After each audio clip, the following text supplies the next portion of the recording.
UTV nk'uko musanzwe mubizi murashikirizwa na Dave. Nkaba nkwibutsa nimba ari ryambere uje kwicano gukanda subscribe, gufungura inzogera kugira ubashe kubana natwe mu biganiro tuzoza turabashikiriza hano. Reka nizere ko ugiye kubana nanje mu kiganiro kugeza kirangiye, ndazi neza ko kizogufasha. Uno munsi rero tukaba tugiye kurabira hamwe ibimenyetso ndwi bikwereka ko umukobwa yagukunze mu misho. Uba warigeze kwiyumvira ko hari umukobwa agukunda ariko ntabikubwire, akabigumana nk'ibanga ariko we ntubimenye? Basore, nico catumye nkuzanira kino kiganiro ca bino bimenyetso, uwo uzobibona ko wese umenye ko azoba kwiyumvamo uko vyogenda kose. Reka tuje ku kimenyetso ca mbere. Umukobwa agukunda mu misho yamagerageza uburyo bwose yegera aho uri. Uyu mukobwa arondera inzira zose zishoboka kugira yegera ahantu hose ugiye, kandi ivyo vyama vyisubiriza kuko yumva amahoro ari uko ari hafi yawe. Icya kabiri, uyu mukobwa yama yitaho kumenya utuntu twose tuva kuri wewe, nk'urugero imyaka ufise, amatariki y'amavuko, aho utuye canke akazi ukora, ibintu ukunda canke wanka, nyene agerageza uburyo bwose akumenya wese. Uyu mukobwa aragutohoza cyane, ndetse kandi aragerageza kwiyegereza inshuti zawe za hafi kugira aronke uko akugeraho.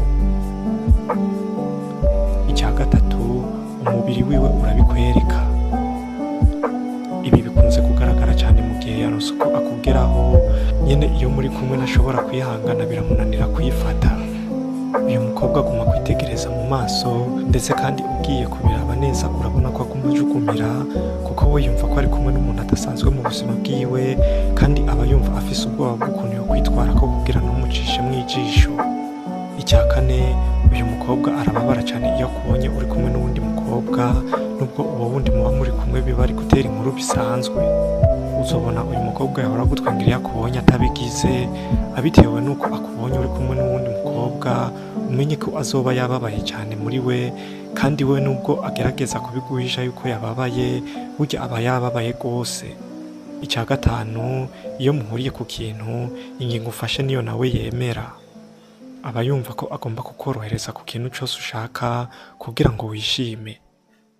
Arakwitangira ukabibona, nubwo ufata ingingo itamworohereza, we ayemera uko nyene kuko ubwiwe ntaba agicitaye ivyiwe, yumva ko ashaka kukunezereza gusa.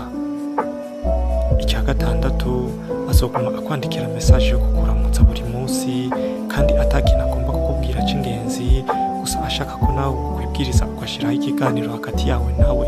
Ikimenyetso candwe ari naco ca nyuma, uyu mukobwa umwanya umuhaye agerageza kuwukoresha neza, ndetse kandi agerageza uburyo bwose umwanya umuha wo kwiyongera. Uyu mukobwa iyo muri kumwe ntaba ashaka kugusezera, aba akeneye ko mugumana. Nuko rero nkaba ndangije shimira mwebwe mwese mwafashe akanya ko kunkurikirana. Mwari kumwe na Dave uyikunze. Reka nizere ko kino kiganiro cagushimishije. Wibuke gufyonda handitse s'abone kugira uzokomeze kubona ibiganiro nk'ibi, kandi wibuke kugikwiragiza mu bagenzi bawe kugira nabo kibafashe. Murakoze cyane, mugire ibihe byiza.